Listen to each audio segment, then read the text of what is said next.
Bueno, a ver, nos acercamos quienes vengáis a la presentación del libro un poquito, ¿sí? Bueno, os doy la bienvenida a este lugar maravilloso que es la Carbonería, un lugar emblemático en Sevilla, para la presentación de Historias de afecto a acompañar la adolescencia trans, que lo tenéis aquí y allí, ¿vale? De Noé Parra, con ilustraciones de Damián Saturbelo y prólogo de Lucas Platero. Esta, como en cualquier otra cita, pues vamos a arrancarla presentándonos para ir conociéndonos poquito a poco.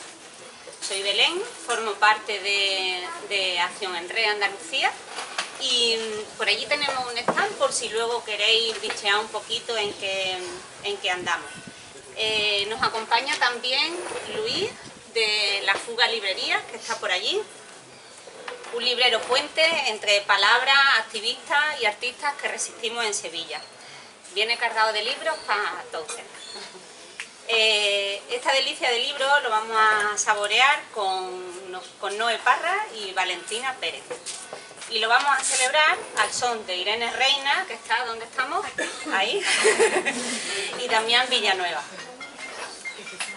Bueno, gracias a toda la trupe y a quienes habéis encontrado un hueco entre tanto ajetreo para compartir esta velada. Gracias a la pandilla choquera, que os habéis hecho unos pocos de kilómetros para llegar hasta aquí. Gracias también a Disidencias del Sur, que andan por aquí, ¿vale? Y que tendremos la oportunidad luego de compartir y de conversar. Y a todos.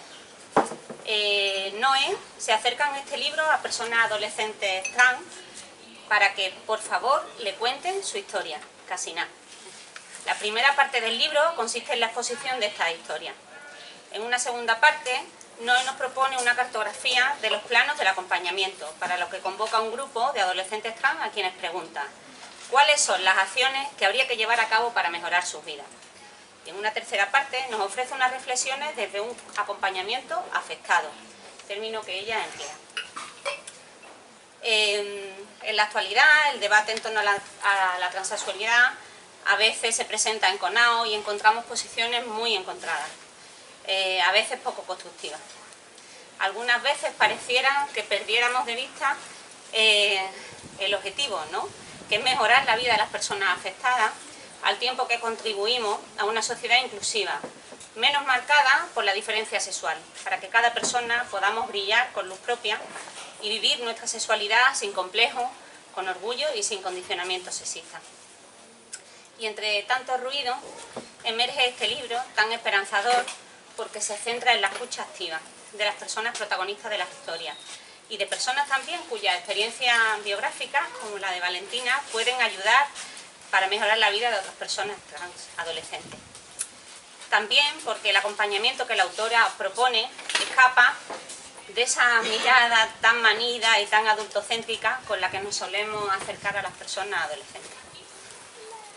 Bueno, no quiero también, me gustaría también señalar, soy bastante fan de la autora, ya se nota, ¿no? Lo digo con franqueza absoluta. Y amiga bueno, también. Y amiga, sí. Bueno, yo creo que ayuda también a dinamitar muchos prejuicios porque las experiencias que retrata son muy diversas.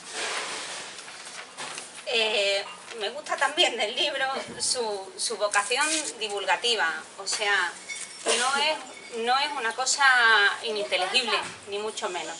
Es muy divulgativo y además las ilustraciones de Daniela ensalzan aún más esa esperanza y ese buen rollo que emana del libro. Para conversar sobre este ensayo están aquí Noé Parra y Valentina Pérez, Cerezo, como una de las personas que forma parte del libro. Valentina es una mujer trans visible, activista feminista y estudiante de primer curso de filosofía de la Universidad de Granada, aunque es canariona, ¿eh? que después... vamos a dejarlo todo claro. Valentina estudia filosofía por su interés en la ontología, la epistemología y la ética. Y hemos venido a aprender con ella. Y por otro lado, Noé Parra, autora del libro, referente para Acción en Red en el campo de la sexualidad y de la intervención con personas adolescentes. Mi amiga Noé es de Las Palmas, es trabajadora social, antropóloga y sexóloga feminista. Realizó su tesis en estudios de género sobre experiencias y desafíos de la adolescencia trans. Trabaja como profe en la Uni de Las Palmas y como investigadora en CEDA. Dirige además el proyecto Malegría y bueno, y hemos participado en algunas obras colectivas como Buenos Tratos, como Alianza Rebelde, y es autora también de 4 volúmenes que son una auténtica delicia, que se llaman Guías de Derechos Sexuales y Reproductivos de las Mujeres Jóvenes. Os dejo con ella para que la gocemos un montón y luego pasamos directamente a conversar un poquito sobre el libro, a la copla y luego seguimos, ¿vale? Hasta que se tercie, ¿vale? Bueno, ya está.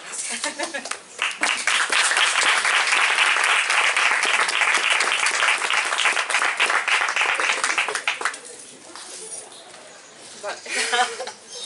Pues la verdad es que lo hice en la primera presentación, lo voy a hacer también ahora.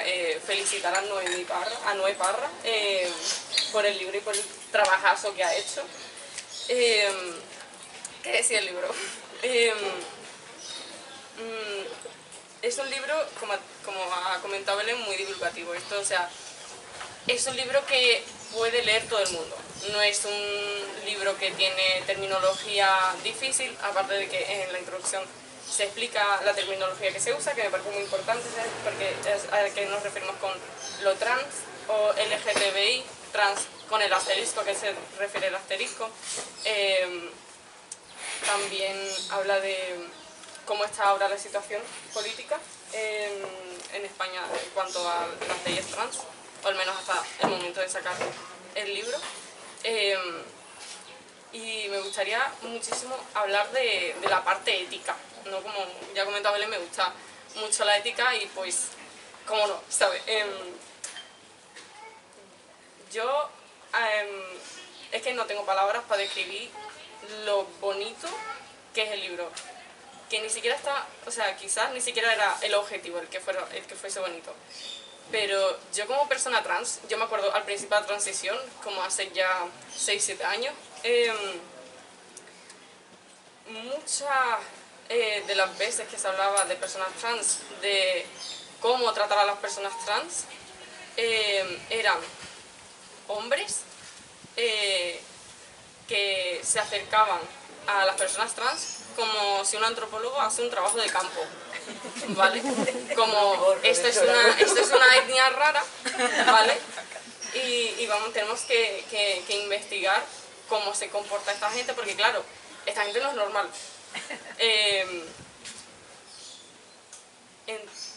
El escucharnos, o sea, como se cuenta en el libro, el cuéntame tu historia, me parece como súper innovador. Porque literalmente a lo largo de la historia no se ha escuchado a las personas trans. Ha sido de nuevo un hombre que, porque yo tengo la corbata más larga, sé lo que necesita una persona trans. Sin yo ser trans ni acercarme a ellos, ¿sabes? Yo, porque me viene de la razón de Dios, sé cómo hay que tratar a una persona trans. Y no hay que tratarla éticamente, ¿sabes? Sino que hay que tratarla como un alien, ¿no? Y como una persona enferma. También, súper importante, cuando se habla de cómo, o sea, de que nos preguntan cómo quieren que nos tratemos, ¿sabes?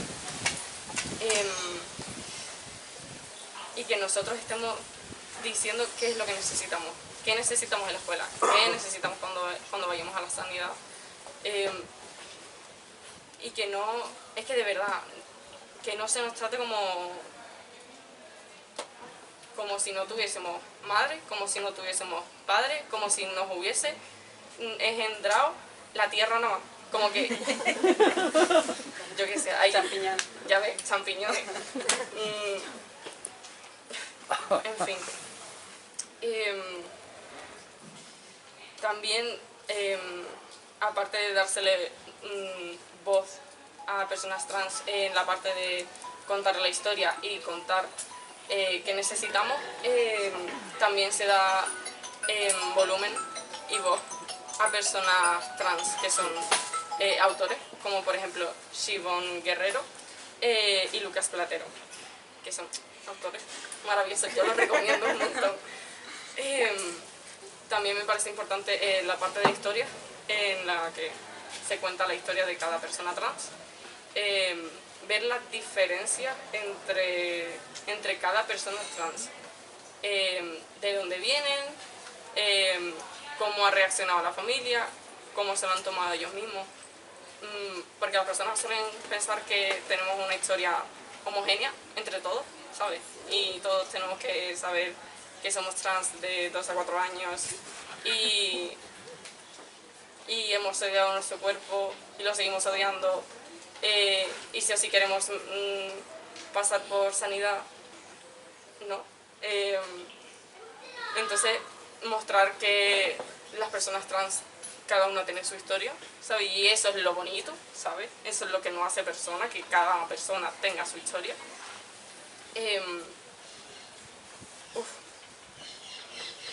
¿Qué más decir? Que me alegro un montón haber participado en la investigación, en el libro.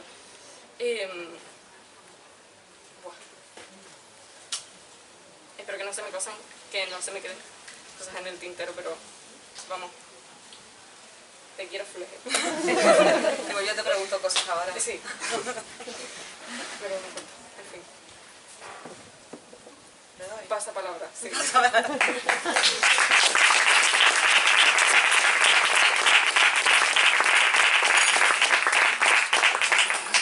Bueno, lo primero, muchas gracias por venir esta tarde.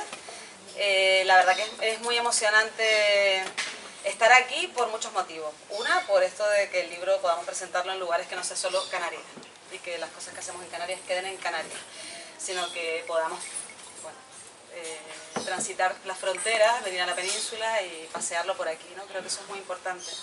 Y la otra cosa por la que estoy muy contenta de estar aquí es porque al final hay una parte también muy afectiva, esto de las historias de afecto, pues también en mi historia ha habido una historia de afecto muy importante con toda la gente de Acción en Red, y volver a encontrarnos y poder compartir esta tarde, yo creo que llena de contenido lo que vengo a contarles, ¿no? De hecho, una parte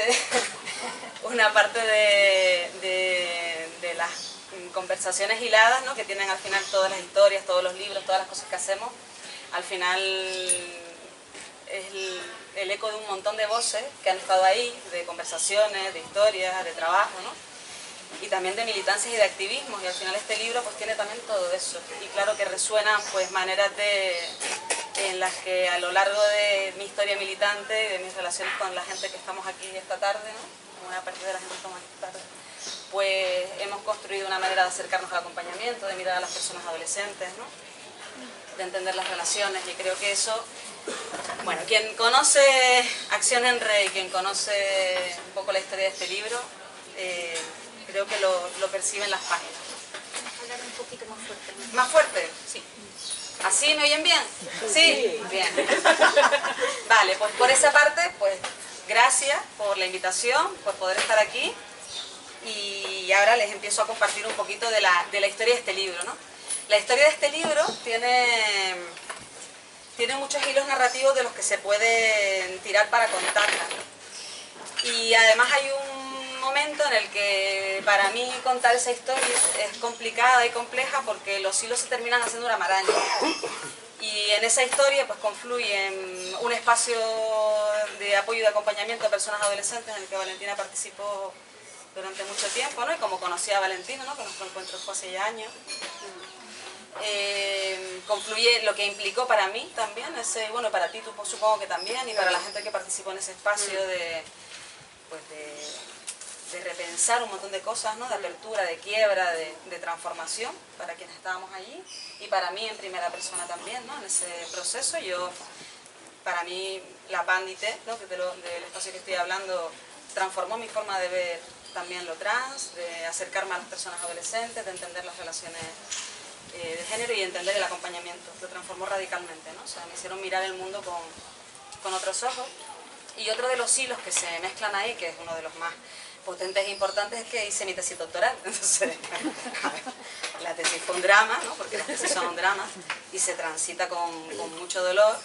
pero también transitarla desde lo físico, desde el acompañamiento, desde la realidad, ¿no? A pesar de la polarización del debate político, a pesar de lo complicado que es sostener en el contexto actual posiciones feministas que entiendan que lo trans forma parte de la reflexión del feminismo, ¿no? Que no es una cosa que está fuera de, sino que es fundamental entenderlo desde ahí, y que además nos coloque en un lugar que creo que conecta con lo que planteaba Valentina de la ética, ¿no? de humanización radical, ¿no? De las personas con las que estás haciendo cualquier cosa. En este caso era pues estar en un espacio y dinamizarlo como hacer una investigación, ¿no? Entonces esas fueron cuestiones que marcaron el proceso del libro. El libro al final, el giro mortal, es que algo tan complejo como pegarte por varios años de tu vida, atravesada por el activismo feminista, atravesada por las reflexiones sobre lo trans, acompañar a personas adolescentes y meterte en una tesis, pues el giro mortal es que puede leerlo todo el mundo, ¿no? Como tú dijiste al principio, ¿no? Que dijo Valentina, lo puede leer todo el mundo, pues ese era el giro, ¿no? Y el giro iba por ahí, pues porque a mí hubo una cosa que me pasó y que me pareció que era muy productiva y que igual podíamos buscar una fórmula que fuera pues escribiendo un libro divulgativo que ayudara a que eso pudiera pasarle a más gente, ¿no? Que se trata de cómo al final los procesos de acompañamiento o un tipo de proceso de acompañamiento abre una fractura, ¿no? Una fractura afectiva, que le digo yo, y que esa fractura te permite entender la realidad desde otro lugar, ¿no? O sea, no escapar de la idea de miro la realidad o acompaño la realidad para etiquetarla, para explicar lo que es, para decirle al mundo lo que es, ¿no? Para encapsularla, ¿no? Sino que esa fractura me permitiera reaprender. Y eso es una de las cosas que dice, por ejemplo, Lucas Platero en el prólogo del libro, ¿no? Habla del verbo acompañar y habla de cómo conjugar esto del verbo acompañar y nos cuenta que esto no es algo que nos estemos inventando, ¿no? Ahora, sino que esto de los procesos de acompañamiento está muy vinculado también a los acercamientos que hacen diferentes disciplinas como la psicología, el trabajo social, podemos poner también la sexología, desde perspectivas críticas y desde unas perspectivas en las que intentemos romper ese lugar del etiquetaje, de encapsular, de incluso regular y poner en una dirección procesos que lo que hacen es quitar agencia, que son individualizadores, que no tienen en cuenta las relaciones sociales, ¿no? Y nos llevan a pensar sobre, bueno, pues estamos hablando de personas trans, estamos hablando de género, estamos hablando de cómo el género estructura nuestras vidas. Eso tiene que ver con nuestras relaciones, tiene que ver con las instituciones sociales, tiene que ver con nuestras comunidades. No solo tiene que ver con que es algo que le pasa a determinadas personas que son raras, que son especiales y que tenemos que ir a mirarlos con una lupa para describir cómo son, ¿no? Entonces se trataba un poco de hacer ese camino de abrir esa fractura y empaparnos de esa realidad, ¿no?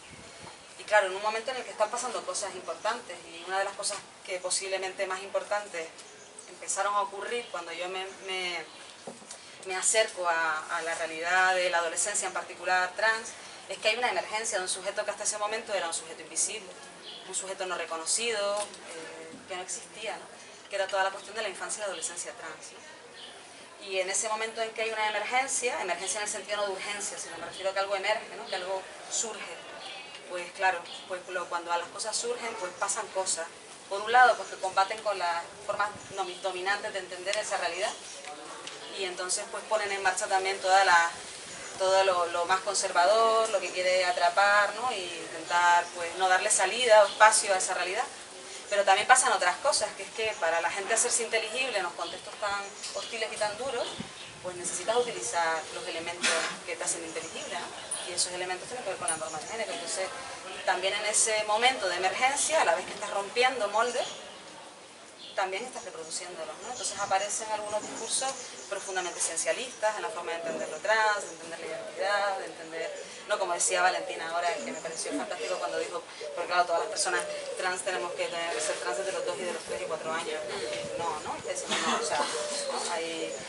Ahora claro, emerge un relato en el que intentamos ver la realidad en unos términos en los que nos permite reconocerla y decir, ah, vale, si es así, sí. Claro, pero si es así, sí decimos, pero si es de otra manera, no.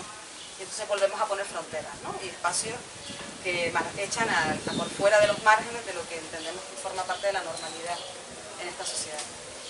Y cuando emerge este sujeto, pues ocurre todo esto. Ocurre pues, un combate cultural, ¿no? Ocurre que hay formas emergentes de entender lo trans que están acompañando a las personas adolescentes de una manera muy evidente. O sea, yo creo que es evidente, ¿no? La gente que hay aquí, profe, gente que está día a día con personas adolescentes, sabe que lo trans, tal y como lo hemos entendido hasta ahora, pues está cambiando. O sea, que hay una manera diferente de entender esto de las transiciones de género y que posiblemente las maneras en las que nos hemos acercado a hacer los acompañamientos, pues también hay que cambiarlas. O sea, que igual las estrategias de antes, pues se nos quedan cortas, son insuficientes, no nos sirven.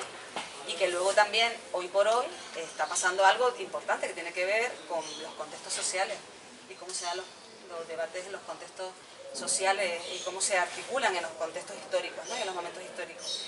Claro, si entiendes lo trans como algo que tiene que ver con una realidad innata en el sujeto, que es acultural, ahistórica, ¿no? Bueno, pues siempre va a ser lo mismo, pero si entendemos que lo trans, cuando eso decía Valentina también, lo del concepto, cuando yo digo lo trans, que es cuando hablo de fenómeno, como fenómeno social, ¿no? Si pensamos en lo trans como un fenómeno que está absolutamente arraigado a determinados contextos históricos y que la gente lo experiencia en esos contextos históricos, pues nos da cuenta o nos permite ver también aspectos de cómo la gente encarnamos y negociamos las normas de género. Seamos trans o no seamos trans, pero forma parte de procesos similares, ¿no? Que tienen que ver con cómo negociamos las normas, nos generan malestares esas normas, son evidentes, y hay gente que para poder sobrevivir ante la dureza de esas normas, pues busca maneras. Y una de las maneras de sobrevivir ante las normas y de negociar con esas normas es hacer tránsito, ¿no? Entonces nos da otra mirada, ¿no? Una mirada más social, más compleja de lo que está ocurriendo, y nos permite también entremezclarla o interseccionarla con otras cuestiones que también aparecen en la actualidad, ¿no? Una cuestión que a mí me parece clave ahora, pues es la incertidumbre global, es decir, y cómo a las personas adolescentes esa incertidumbre les está atravesando. O sea, estamos viviendo un mundo en el que no sabemos si lo que se esperaba de nosotros como personas adolescentes se va a poder cumplir. Yo no sé si voy a poder, ¿no? Como persona adolescente, pues comprarme una casa, ¿no? Que es toda la expectativa que hay social de lo que es una vida buena, ¿no? Comprarme una casa, tener una familia, tener un trabajo estable, no sé si va a haber mundo, porque igual el cambio climático nos machaca el planeta, ¿no? Es decir, hay un montón de incertidumbres que acompañan los procesos también de las personas adolescentes y están ocurriendo hoy. Y hoy eso resuena en el género, ¿no? Como una caja, que resuenan un montón de cuestiones que van mucho más allá de eso, ¿no? Entonces todas estas cuestiones creo que son elementos que nos ayudan, pues, a repensar, ¿no? El lugar desde el que nos acercamos a la realidad. Y mi intención en este libro, en la forma de acercarme a la realidad, cuando planteo esto de Cuéntame tu historia, tiene que ver precisamente con intentar romper esa idea del antropólogo señor con el rumba, ¿no? Que se acerca a lo exótico, sino que tiene que ver con esa idea de cómo dar un lugar y una voz propia, cómo acercarme a la historia sin darle yo forma previamente a esa historia, sin ideas previas sobre esa historia, ¿no? Y esto tiene que ver, con el Cuéntame tu historia, tiene que ver con un método que no les voy a contar ahora porque estoy en la presentación corta, ¿vale? Porque hay una presentación larga del libro, que en la presentación larga hablamos del método, me he hecho el rollo, pero bueno, lo interesante es que es un método biográfico, narrativo e interpretativo, y que el método tiene una característica que para mí fue clave a la hora de elegirlo, que es que así arranca con, por favor, cuéntame tu historia. Esa es la primera pregunta. Y la persona relata su historia. Y a partir de ahí vamos construyendo el resto de preguntas. No hay preguntas previas. Entonces me parecía que eso era una manera muy ética de acercarme a las personas adolescentes y de por lo menos intentar tensionar algo que se iba a dar en la relación, que era ponerte, ¿no? Como investigadora, ¿no? Como alguien que va, ¿no? A intentar encapsular tu realidad, pues ponerme desde otro lugar, ¿no? Y ese fue un aspecto que cuidé mucho a lo largo de todo el proceso y creo que es importante además decirlo y reivindicarlo desde quienes hacemos investigación, ¿no? El cuidado de la gente con la que hace cualquier cosa, pero necesitas investigar. Y sin hacer investigación también. Por eso, en cualquier lugar, pero que a veces no lo tenemos como en cuenta, y esto de, pues, el cuidado en cómo organizas una entrevista, la elección de un método en concreto, en devolverle a las personas participantes la entrevista transcrita, decirles y pedirles, solicitarles si te quieren marcar algo de lo que les parezca más importante, y darles la historia una vez está hecha y decirles, léela si quieres quitar algo, si quieres que no lo publique, no lo publique. Y exponerte como persona que va a investigar a ese dolor, porque yo, claro, yo cuando estaba en las clases terminadas, con todo lo que me había costado, decir, si sabes que tu consentimiento va de que si no quieres ahora, pues no lo publicamos. Y todo el mundo dijo que sí. Que eso también fue bonito, porque todo el mundo sintió que había algo de su historia que estaba relatado y le gustaba la manera en la que estaba relatado. Una de las personas que además que participó en la presentación en Las Palmas, Bren, que Valentina conoce, me dijo una cosa muy bonita, que era que cuando leyó el libro, aunque no fuera una de sus historias la que estaba ahí, sentía que era una de sus historias, ¿no? Sentía que formaba parte de su historia y que era bonito verse representado, ¿no? en esas historias que se contaban. Y eso tiene que ver también con la diversidad de la que hablaba Valentina. Otra de las cuestiones que me parecía que ayudaban a romper, pues abrir esa brecha afectiva, ¿no? Era mostrar pues, la diversidad histórica. Es decir, que no para que validemos que las personas son trans tenemos que decir que lo dijeron con 2 años. Es decir, que hay un montón de historias diferentes, muy complejas, que hay veces que sí es así, pero que hay un montón de veces que no son así. Y que hay veces que pues emerge tu idea de transitar en la adolescencia, por lo que sea, porque se dan el contexto, las posibilidades, porque tienes las nociones, porque tienes referentes, por lo que sea. Pasa ahí, y a lo mejor no pasa ahí, y a lo mejor pasa en otro momento de tu vida, y a lo mejor hay cambios, hasta incluso en la forma de transitar, y a lo mejor tú al principio del tránsito quieres determinadas cosas, y luego cambias esas cosas, ¿no? De las que necesitas, y eso me parecía que era muy importante mostrarlo, porque los procesos de acompañamiento son así, ¿no? Los procesos de acompañamiento no son yo te acompaño de que pases de aquí a acá y ya me voy, chaito, venga, todo bien. Está bien ya, como otras conversaciones que hemos tenido con los endocrinos, ¿no? Estás bien, te doy ¿Cuánto pelo tienes? ¿Cuánto pelo tienes, no? Tienes el pelo... Con este pelito no puedes ir a la playa, ¿no? Sí. Este rollo, ¿no? Te voy a subir la dosis, te voy a subir la... ¿no? Sí, esta cosa me pone muy nerviosa, pero... Sí. Te voy a subir la testa, es que la tienes muy alta, o te voy a bajar los estrógenos, te voy a subir los estrógenos porque tienes los estrógenos bien, pero yo creo que tengo más estrógenos que una chica normal. Claro que esto pasa, ¿no? O sea, que los procesos pasan y no le preguntan, ¿no? Que yo me acuerdo cuando hablábamos de estas cosas, no te preguntan, oye, ¿tú qué quieres? O sea, ¿cómo quieres? ¿Quieres tener pelo? ¿No quieres tener pelo? ¿Tú qué quieres? ¿No? ¿Cómo vives tu proceso? Y no se desplaza esa idea, ¿no?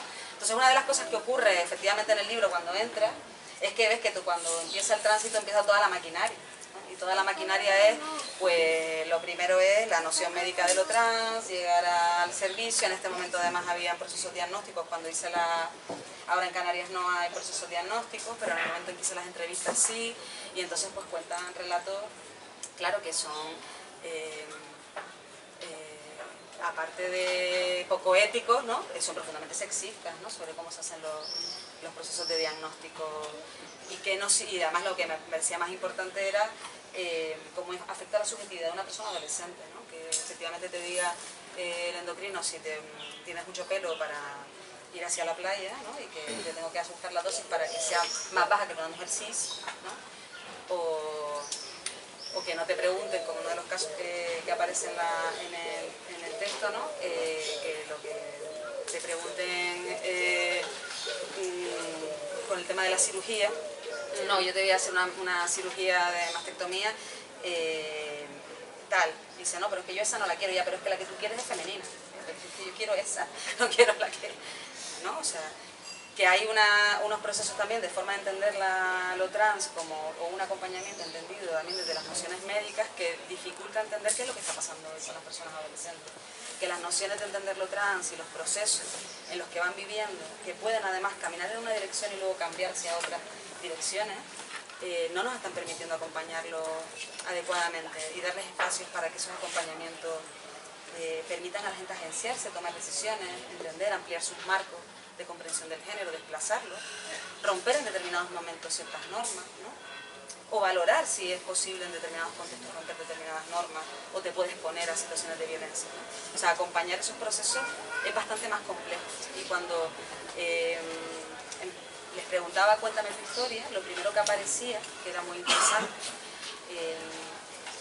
era el relato que estaban acostumbrados a dar en el sistema médico. O sea, lo que me contaban era lo que esperaban que yo les preguntara. no, pues de pequeña, no, pues, ¿no? Entonces, claro, cuando le dices cuéntame tu historia y empezamos a desplazar, pues igual el relato empieza a aparecer. No, yo al psiquiatra le dije que yo de toda la vida me había sentido un chico, pero en realidad yo, ¿sabes? Como si me dijeras que eres un unicornio. O sea, sí, o sea, así está relatado, ¿no? Es decir, yo no sabía ni lo que era ser un chico o una chica, decía unicornio, ¿no? Es que, pero yo al médico, al psiquiatra le dije que sí, que de toda la vida, súper claro, porque todos me habían dicho que por si acaso dijera que sí, que de toda la vida súper claro. Claro, y después en estas unidades se sacan investigaciones científicas, ¿no? Sobre los procesos de... Con una maquinita. Como una maquinita. Todos te dicen que sí, claro, hombre, evidente, porque no tienen... Porque si no es que tú no les permitas acceder a un derecho, que es el derecho a poder existir en esta sociedad, ¿no? Entonces, pues te van a decir lo que tú quieras oír. Claro, ahí nos lleva a pensar sobre, en general, sobre los acompañamientos, no solo en el sistema médico, porque en Canarias, por ejemplo, se empieza a desplazar también los acompañamientos, pues, en la que ya se desplaza la figura del diagnóstico, hay acompañamientos de historia de casos, pero sigue pesando una noción médica de lo trans, ¿no? Y acompañamientos también muchas veces, que no son desde lo médico, pero lo que te dicen es, a ti lo que te pasa es que eres trans, y entonces lo que tienes que hacer es, pues ahora te doy la cita para que vayas a no sé dónde, y no sé qué, y así estamos resolviendo una situación, y no estamos pensando que a lo mejor ser adolescente en este contexto vital, y vivir una situación con el género de malestar, igual necesita que lo acompañes más allá de decirle, oye, ok, si a lo mejor necesitas que lo escuche, a lo mejor necesita contarte su historia, a lo mejor está viviendo situaciones familiares muy jodidas, a lo mejor lo van a echar de casa y se va a quedar tirado, a lo mejor en el centro educativo le va bien y tiene una doble vida y necesita que le ayudes a gestionar esa doble vida con otros espacios de su existencia, ¿no? A lo mejor está reflexionando y hay miles de etiquetas en el mundo y que se quiere ubicar en una y en realidad lo que tiene que es aprender a expresar quién es sin agarrarse tanto a las etiquetas, es decir, que lo que nos enfrenta es a una situación muy compleja, ¿no? Y ir con ideas preconcebidas, sea desde lo médico o sea desde los espacios de acompañamiento o de atención en colectivos, en gabinetes psicológicos o sexológicos, ¿no? Que tenemos que repensarlo, ¿no? Es decir, que lo que nos abre el melón es repensemos cómo hacemos esos acompañamientos y que esos acompañamientos no son solo atender una cuestión que tiene que ver con lo que te cuenta el sujeto, sino que tiene que ver con cómo ese sujeto vive en una comunidad concreta. Dice el Remedios Safra, una cosa muy bonita que me gustó mucho, lo estaba leyendo por otra cosa, el libro Soy Frágil, que es para llorar mucho. Y dice la Remedios Safra, y dice en un momento dado, habla del acompañamiento y dice, Que leves la voz. elevo, Remedios Safra habla en un momento del acompañamiento y dice, acompañar también supone sabernos comunidad en lo que nos identifica, cuidarnos en un lazo solidario. A mí me parece que esta es una de las claves más importantes, que tiene que ver con cómo podemos afrontar un acompañamiento desde otro lugar, ¿no? Desde un lugar que no es ese lugar de te doy lo que necesitas, te proveo de, ¿no? Sino es ese lugar de escucha, es un lugar de transformación y de una transformación también al final a nivel de comunidad, ¿no? Que yo creo que al final es lo que nos coloca pues lo trans delante, es decir, lo que nos coloca delante es transformémonos como comunidad, nos pone delante de una manera muy dura y muy violenta para muchas personas trans los malestares de las normas de género en la vida de todos y de todas y de todos, ¿no? Nos pone delante eso, entonces ese lugar de vamos a pensarnos como comunidad posiblemente es el lugar que un acompañamiento, que yo digo los afectados, ¿no? Yo digo esto, pero afectar en el sentido de que te transformes, ¿no? En el sentido de que esa relación sea significativa y productiva para algo, de que a la persona que acompañas, pero a ti también y a la comunidad en la que estás, ¿no? Genera algún tipo de transformación.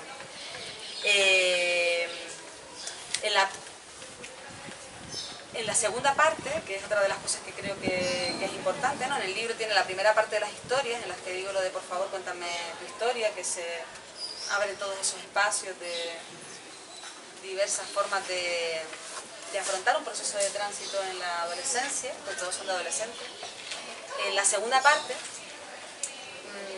yo me preguntaba, porque yo una de las cosas con las que además sigo trabajando de manera muy intensa tiene que ver con los modelos de acompañamiento, ¿no? Y cómo acompañar, cuáles son los diferentes modelos, qué los caracteriza.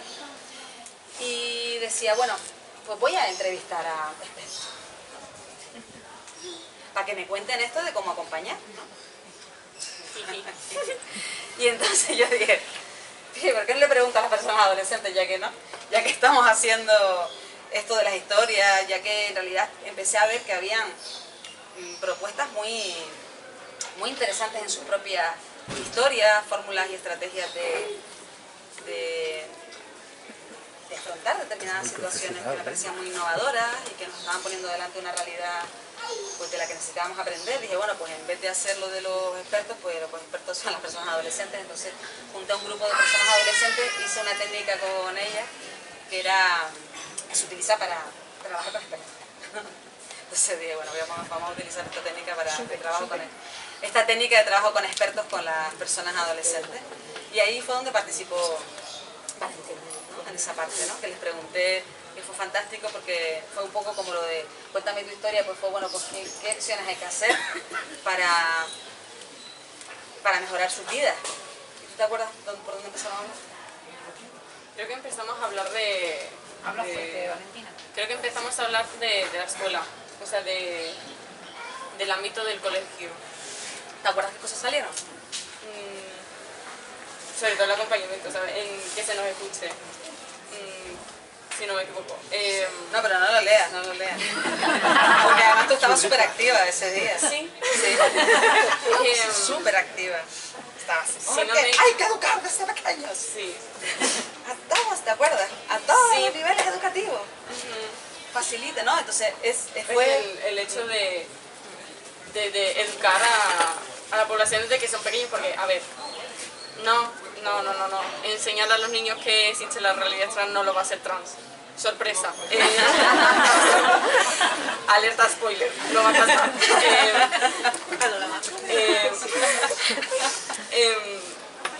Y claro, los niños que son como tan puros en el aspecto de tienen poca cultura, en plan prejuicios que tenemos los adultos. Ya me puedo considerar adulta. Entonces ellos no van a tener ninguna dificultad de entender lo que es una persona trans. Entonces a posteriori no van a ver a una persona trans como, madre mía, ¿sientes al tener sexo? O movidas del estilo. O sea, van a ver a una persona trans como otra persona, que es lo que es y punto. Y fue muy llamativo porque en la primera parte, en las historias, el espacio que saturaba, como yo le llamaba los planos de acompañamiento, lo que saturaba era a la familia. Cuando me contaban su historia, el lugar principal era la familia, porque había como un momento, contarlo a la familia permitía ser o no ser, te permitía existir. De hecho, había algunas de las personas que entrevisté que se habían pegado un tiempo viviendo con un pronombre, con otro nombre, en contextos de iguales, que habían experimentado en los contextos de iguales y que cuando daban el salto ya lo contaban, y además es una cosa que era muy bonita porque decían, yo les dije a mis padres lo que podían entender. Entonces yo les dije, me siento un chico, porque era lo que podían entender.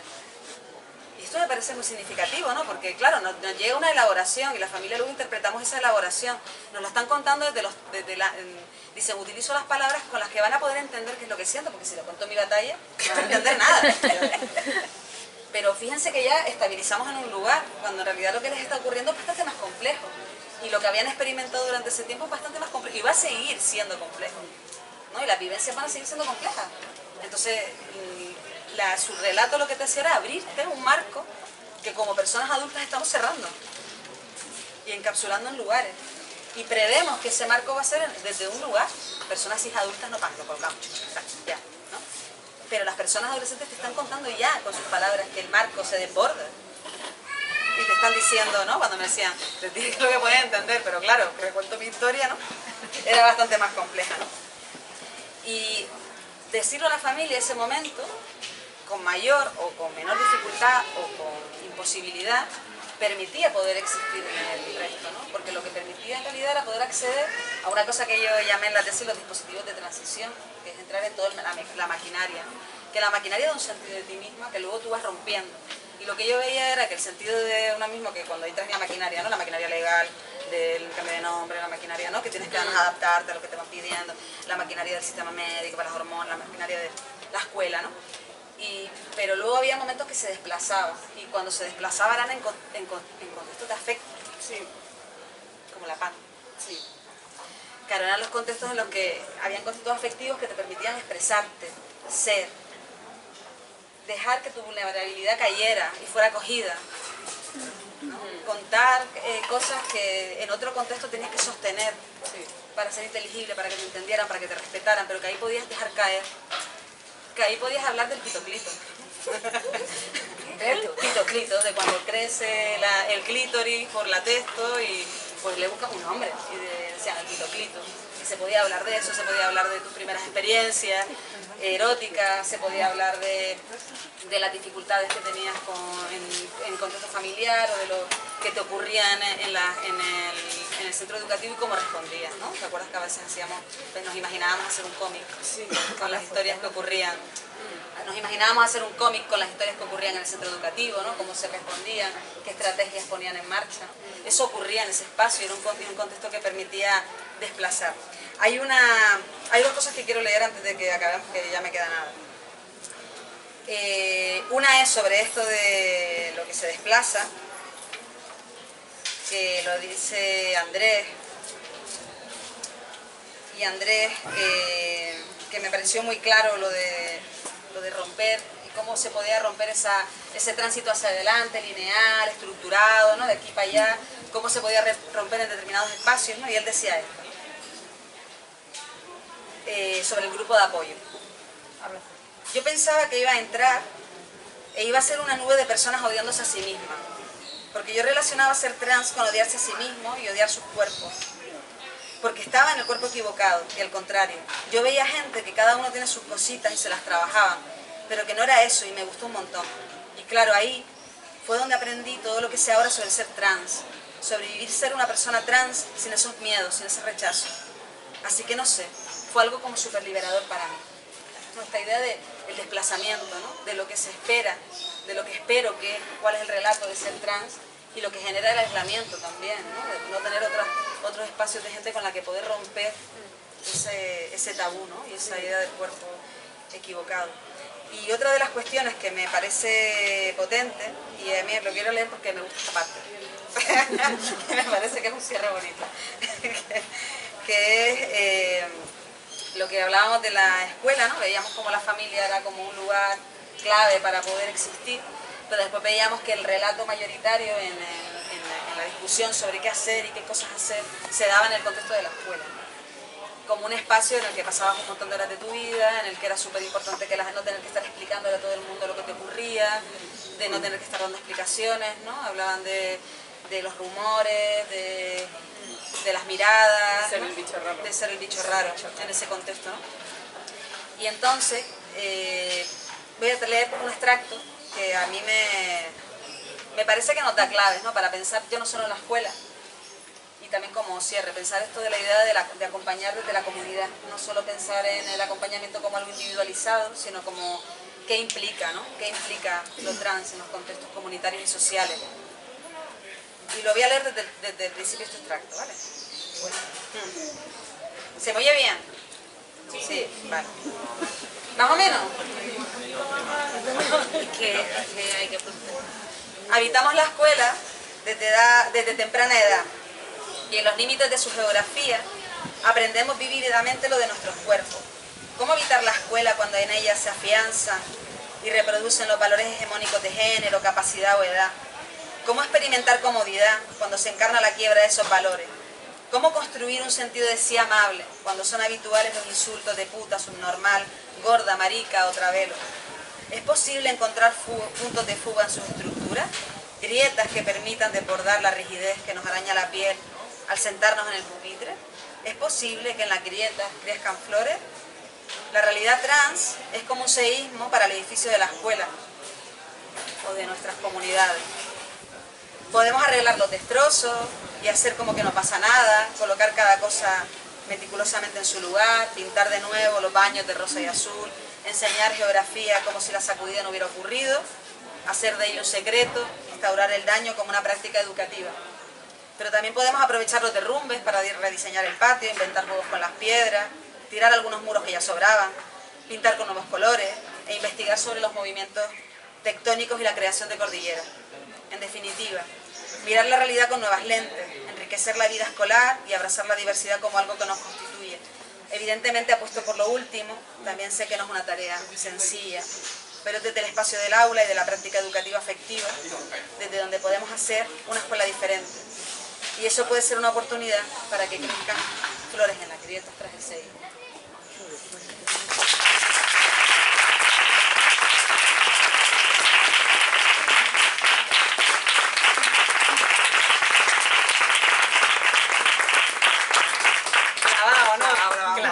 Vamos, antes de meterle mano a la copla, vamos a intercambiar para que todo el mundo nos podamos oír, ¿vale? Y conversamos un poquito, un cuarto de hora. Yo sé que os llevamos a ritmo... Hacemos un pequeño intercambio, luego disfrutamos del concierto y luego podemos seguir de una manera todavía más informal, ¿vale? Charloteando. Así que se abre la veda. Somos géneros chicos, como ella ya bien ha explicado. Nosotros cantamos copla, hoy vamos a traer copla nada más, porque hacemos muchas cosas, pero no tenemos tiempo. Contamos cuentos, contamos la historia de la copla, de los porqués. Vamos a empezar, bueno, la copla siempre ha sido refugio, altavoz y de todo, de los márgenes. El colectivo LGTB ha estado siempre muy vinculado a la copla. Y vamos a empezar con un tema, además de un sevillano, Juan Mostazo, que hizo popular Miguel de Molina, que se tuvo que ir de España nada más que porque le dijeron maricón. Así que no es poca cosa. Sí, me lo voy a guardar aquí en el culo.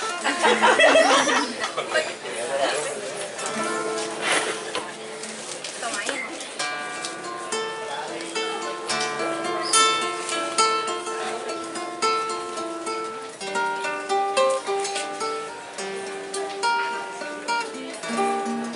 Más o menos.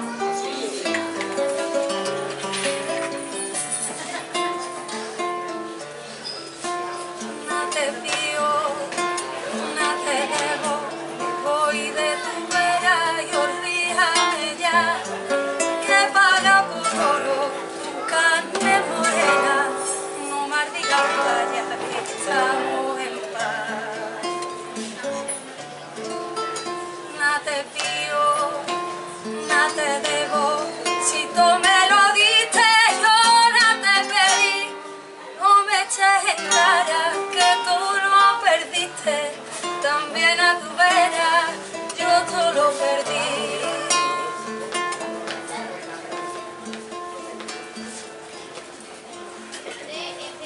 Bien pagado.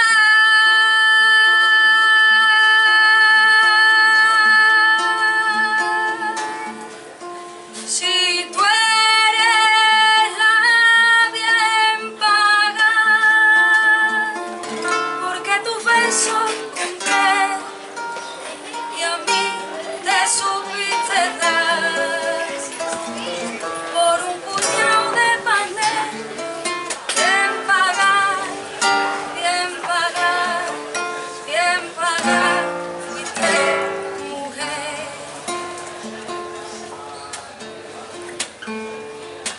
Dale, Riquito. No te engaño, quiero a otra, creas por eso que te traicioné.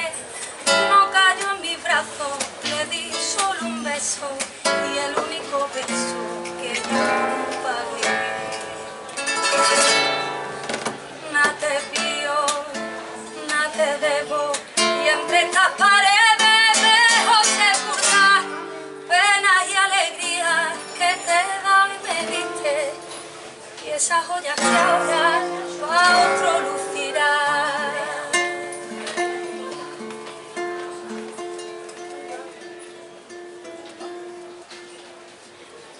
Bien pagada.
Tengo que ir ahora. No, que me lleva corriendo tú con la guitarrita.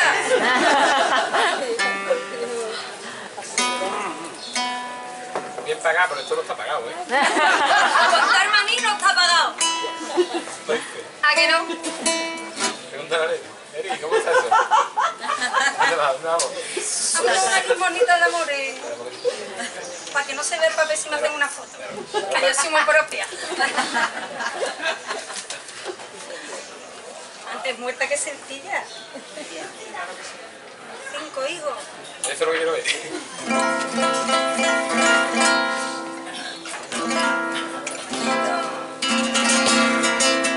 Más animadita, ¿eh?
Limosna de amores, dolores, dame la porcaría.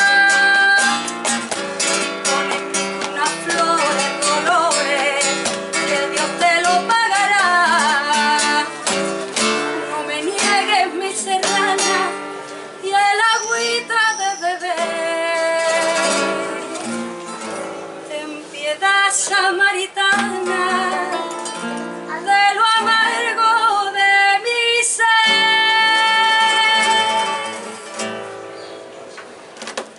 ¿Quién no te da pena que llore dolores? No te da pena de mí. Ay, dame limosna de amores, dame la de mis dolores, porque me voy a morir. Ay, dame limosna de amores, dame la de mis dolores, porque me voy a morir. Se puede tocar el armaico, ¿eh? ¿Esto no tiene un micro delante? ¿A que sí?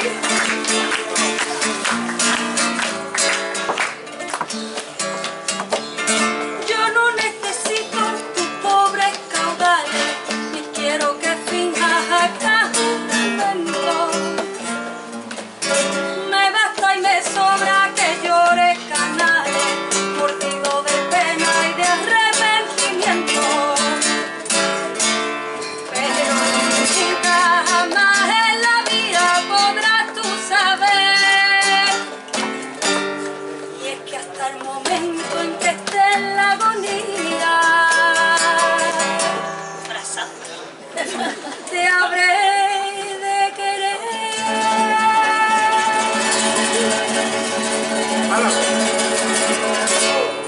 Ay, dame limosna de amor y colores, dame la porcaría.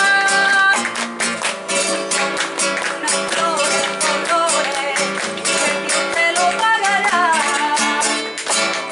No me niegues mi serrana y el agüita de beber. Ten piedad, samaritana, de lo amargo de mi ser.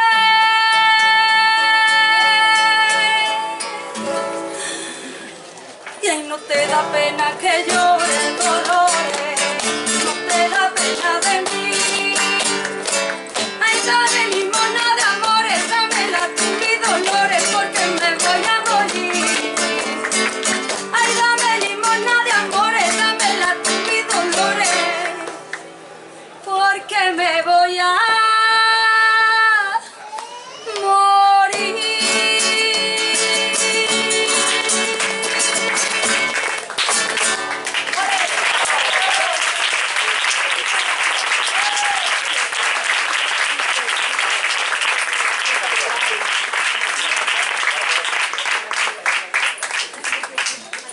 rompe una mijita de amor. ¿Qué salgo? Que si no me de cañito, y más sin micro. Por Dios. Una mijita de agua.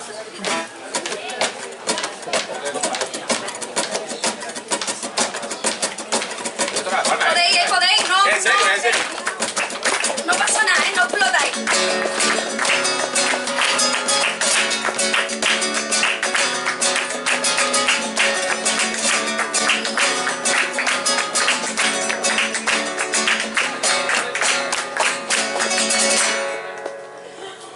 Se nos rompió el amor de tanto salud, de tanto loco abrazo sin meditar, de darnos por completo a cada paso. Se nos rompió en la mano un buen día, se nos rompió el amor tan grandioso. Jamás pude existir tanta belleza. Las cosas tan hermosas duran poco. Jamás tuve una flor, dos primaveras. Me alimenté de ti por mucho tiempo. Nos devoramos vivos como fieras. Más pensamos mucho en el invierno, pero el invierno quiera y aunque tú no quieras. Y una mañana aquí, y al abrazarnos, sentimos un crujido frío y seco.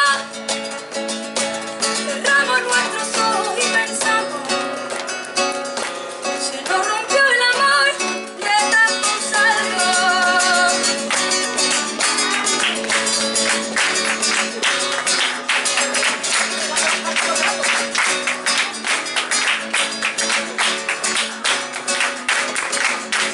Una mañana aquí, y al abrazarnos, sentimos un crujido frío y seco. Cerramos nuestros ojos y pensamos,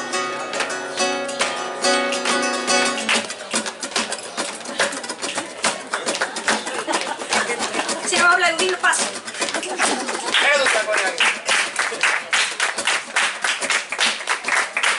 Se nos rompió el amor de tanto usarlo.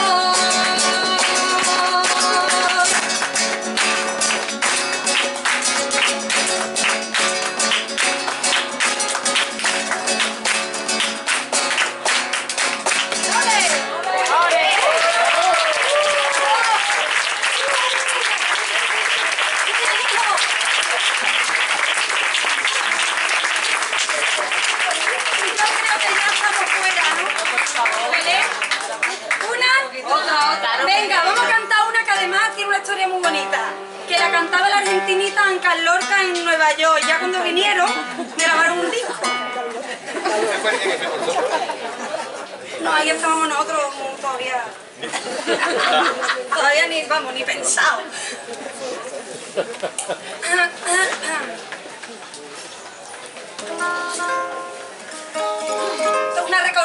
Una recuperación de folclore andaluz, ya que han venido dos Canarias. Bueno, hay gente de todos lados. Sí, estamos muy mezclados ya.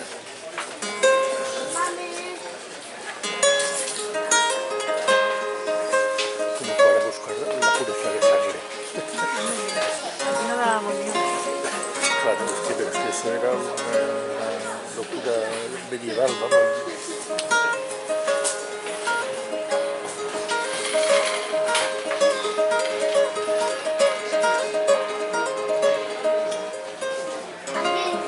Era una entelequia, ¿no? Si es que eso no podía ser una realidad.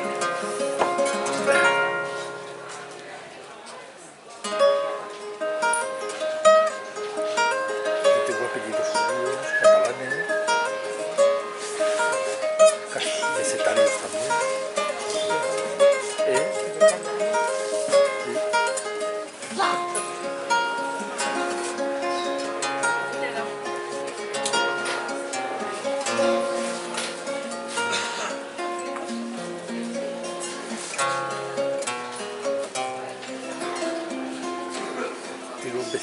un apellido alemán, alemán, pero que no lo pronunciaba Las andaluz. manos de mi cariño te están bordando una capa con agremán de alegría y con esclavina de agua. Cuando fuiste novio mío y en la primavera blanca los cascos de tu caballo, 4 sollozos de plata. Bonito. La luna es un pozo chico, las flores no valen nada, lo que vale son tus brazos cuando de noche me abrazas, cuando de noche me abrazas. Mami.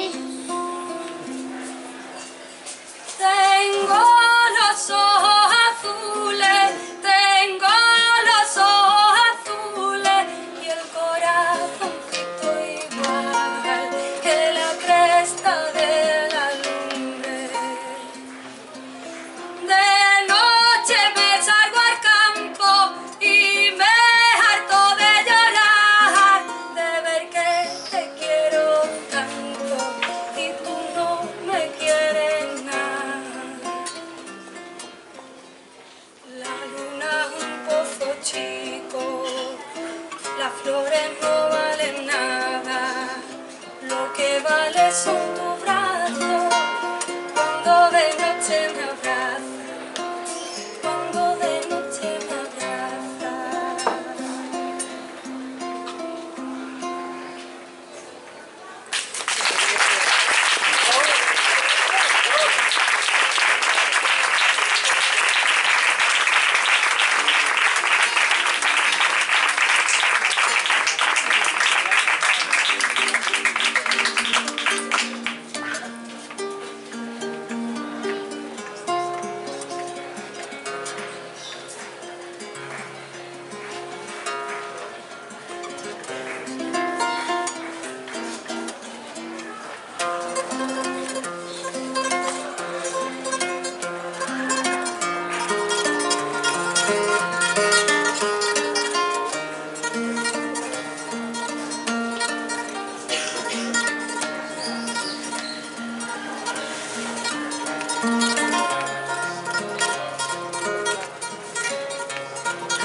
La luna es un pozo chico, las flores no valen nada, lo que vale son tus brazos cuando de noche me abrazas, cuando de noche me abrazas, cuando de noche me abrazas, cuando de noche me abrazas.